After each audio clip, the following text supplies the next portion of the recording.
के जरिए आपकी आवाज को दबाया जा रहा है, हम उसको उठाने का काम करेंगे। पूरे देश में वो आवाज उठनी चाहिए। मेरा नाम अनिल कुमार मगेट है, मैं एडवोकेट हूँ पेशे से और जिला सिरमौर के गिरिपार अनुसूचित जाति अधिकार संरक्षण समिति का अध्यक्ष हूँ और मेरे साथ सारे पदाधिकारी आए हैं। हमारा प्रतिनिधि मंडल दिल्ली में पिछले 5 दिनों से हर दर भटक रहे हैं हम। और देखिए यही बात, देखिए दर दर भटकना, आखिर क्या सरकार ये कहती है?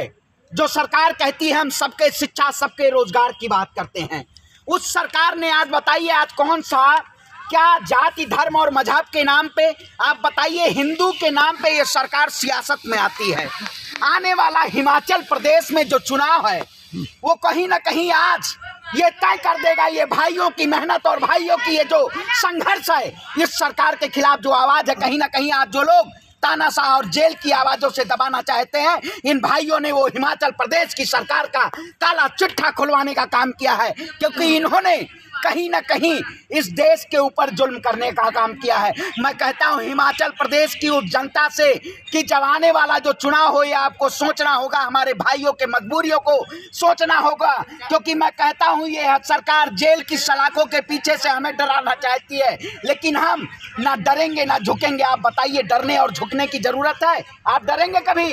नहीं, हम नहीं डरेंगे। हाँ, बोलिए इनको मुंह तोड़ जवाब। आप अपनी परेशानी बता दीजिए। मैं मीडिया के माध्यम से ये जो अनुसूचित जाति के लोगों के ऊपर अत्याचार होने की जो हम लिस्ट साथ में लाए हैं, इतने सारे अत्याचार एक साल में होते हैं जो पुलिस थानों में कोर्ट में पेंडिंग है, ये पूरा का पूरा चिट्ठा हम भाजपा के जो सरकार के वक्त में ये जो सारे अत्याचार हुए हैं, सैकड़ों केस एट्रोसिटी एक्ट में दर्ज हुए हैं, इनको भी दबाया जाता है। और हम मीडिया के माध्यम से ये कहना चाहते हैं कि हमारे ऊपर इतने अत्याचार होते हैं। देखिए केस समझिए, केस सैकड़ों केस भारतीय जनता पार्टी के द्वारा, ये कहीं ना कहीं केस के जरिए आवाज को दबाना चाहती है। आप बताइए अगर दबाने की जरिए तानाशाही सरकार, आप देखिए तानाशाही कैसे चलती है। आप बताइए फिर भाई कितने केस हैं, ये सरकार कितने केस आपको दबाने का काम की है? ये सर 116 केस एक साल में हमारे ये जो दर्ज हुए हैं और ये पूरी लंबी चौड़ी लिस्ट हम लाए हैं। हमारा कहना सरकार से ये है कि अगर ये क्षेत्र एसटी घोषित होता है तो SC/ST एक्ट निष्प्रभावी हो जाएगा।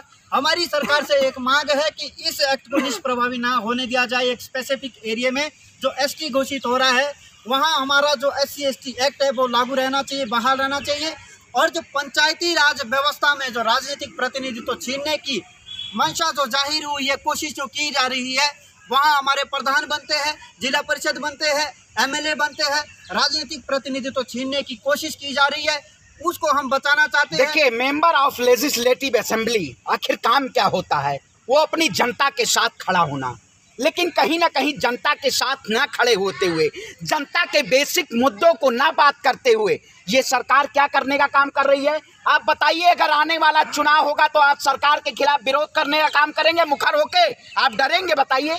नहीं, हम बिल्कुल भी डरेंगे नहीं। तो बताइए आज जो युवाओं का ये जो लोगों का ये गुस्सा है, कहीं ना कहीं ये सरकार हिमाचल प्रदेश में प्रताड़ित कर रही है और ये प्रताड़ना बंद करे और जितने झूठे मुकदमे हमारे भाइयों के ऊपर लगाए हैं इसको वापस करे। अगर वापस नहीं करेगी तो पूरे हिमाचल की जनता हम भाई के साथ खड़े होकर, पूरे देश की जनता खड़े होने का शाम, जिस तरह से जाति धर्म और मजहब के नाम पे नफरत फैलाया जाता है, हम उस नफरत का खात्मा करेंगे। आज बताइए कास्टिज्म के नाम पे आप जो ऊंचे ऊंचे लोग हैं, मैं भी एक ऐसे समुदाय से आता हूँ, ब्राह्मण समाज से आता हूँ, लेकिन हमारा धर्म है सर्वे भवन्तु सुखिनः।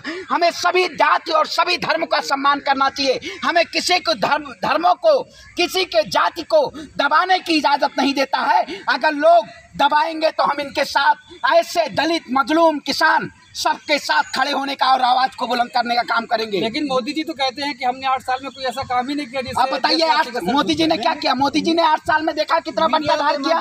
देखिए लिस्ट जो अनुसूचित जाति के लोगों के ऊपर अत्याचार किए जाते हैं, जो अनुसूचित जाति के लोगों को सताया जाता है, ये हम पूरा लेखा जोखा इनका लाए हैं।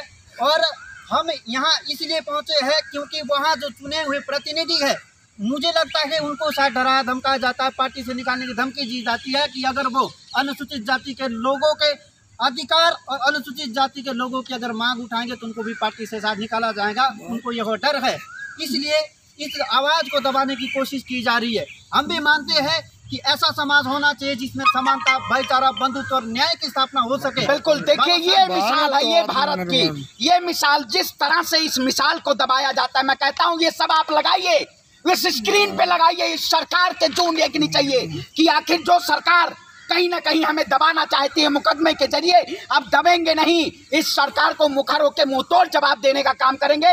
हम आपके साथ हैं भाइयों। अगर ये सरकार कहीं भी जुल्म करती है, हम इनके साथ खड़े हैं और आवाज उठाने का, सदन तक आवाज उठाने का, सड़क से सदन तक आवाज उठाएंगे। हिमाचल प्रदेश में इस सरकार को झुकाने का काम किया जाएगा। अगर जुल्म करने का काम करेगी तो हिमाचल तक जाएंगे, बिल्कुल जाएंगे। हमारे बताइए, बिल्कुल। भारत तो आत्मनिर्भर बन चुका है। चाहता हूँ मीडिया को कि एसटी एरिया घोषित करने को लेकर के जो जाली दस्तावेज सरकार के सामने, राज्य के सामने पेश किए गए, इसकी हम सरकार की और उन लोगों की घोर निंदा करते हैं जिन्होंने इस तरह से जाली दस्तावेज सरकार के सामने पेश किए। हमारे एरिया के बारे में बोला गया कि हमारा एरिया काले पानी की सजा है। वहाँ काले पानी की सजा के बराबर लोग अपने आप को समझते हैं कि अगर कोई इस एरिया में पोस्टिंग होती है किसी की, अगर वहाँ उस एरिया में कोई रहता है तो वहाँ काले पानी की सजा के बराबर वो चीज है। अब ऐसा नहीं है। काले पानी का शब्द आखिर वे वही लोग हैं, वीर सावरकर को मानने वाले लोग, जिन्होंने अंग्रेजों के जमाने में 60 रुपए की मजूरी ली थी, लेकिन आज हमारे गरीब भाई को, हमारे गरीब मजलूम को कहीं ना कहीं उनसे शिक्षा छीनना चाहते हैं, उनके बेहतर स्वास्थ्य को छीनना चाहते हैं, उनके अधिकार को छीनना चाहते हैं। अगर आप अधिकार को छीनेंगे तो हम ये मुट्ठी भर खड़े होके और आपके अधिकार जो आपकी सत्ता, इनको इंसाफ दिलवाने के लिए आप क्या करेंगे? बिल्कुल, इंसाफ दिलवाने के लिए जहां भी हमें जरूरत पड़ेगी, जहां भी जरूरत पड़ेगी हमें बताएंगे, हम खड़े होंगे। आज मैंने भाइयों के साथ मैंने ये काम किया, बात करने की कोशिश की, मैं कहा खड़े होके मैं आपको आवाज उठाता हूँ। आज से आप हैंडल करेंगे? नहीं, हैंडल देखिए, मैं एज एडवोकेट हैंडल केस हो रहा है, लेकिन एज अ सोशल एक्टिविस्ट बताइए। आजाद भगत सिंह ने कहा था बहरों को जगाने के लिए धमाके की जरूरत होती है। ये धमाका, जो आवाज का धमाका है, ये सरकार के कान में जू रेंगनी चाहिए, हिमाचल प्रदेश की सरकार के आंख में जू रेंगनी चाहिए कि अगर ये आतिमताई का काम करेगी तो हम हिमाचल सरकार को झुकाने का काम करेंगे।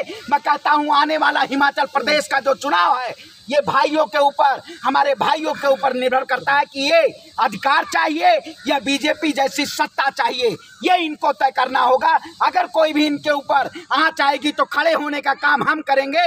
हमेशा आवाज उठाए हैं सच के लिए। मैं किसी पार्टी के अधिकार की बात नहीं, मैं किसी राजनीतिक पार्टी की बात नहीं हूँ, इंडिपेंडेंट बात करता हूँ और स्वतंत्र आवाज, क्योंकि सबके हक के लिए लड़ता हूँ और हक के लिए बचाने के लिए हमें हुकूमत से टकराना पड़ेगा, इस सरकार से टकराना पड़ेगा, तभी ये सरकार हमें हक देने का काम करेगी। मीडिया के माध्यम से एक बात और हम अवगत करा देना चाहते हैं। ये 2017 की जो हमारी रिपोर्ट है, आरजीआई की रिपोर्ट है, दिल्ली में बैठे आरजीआई को तो ये पता लग जाता है कि वहाँ की जो सब कास्टें हैं वो सोशल इकोनॉमिक रूप से, एजुकेशनल बैकवर्डनेस के रूप से और अनटचेबिलिटी के कारण, छुआछूत और जातिगत प्रताड़ना के कारण इतना पिछड़ा हुआ है कि इनका विकास अभी तक नहीं हो पाया। परंतु गलत आंकड़े पेश किए जा रहे हैं कि भौगोलिक कमी है, सांस्कृतिक कमी है, ऐसा कुछ नहीं है। वहाँ पर जो पिछड़ापन है सिर्फ जाति के कारण, जो प्रताड़ना होती है, जाति के कारण जो अत्याचार होते हैं, सिर्फ उसके कारण पिछड़ा हुआ है। इसी कारण यहाँ आरजीआई ने बोला था कि इसको एसटी एरिया घोषित नहीं किया जा सकता।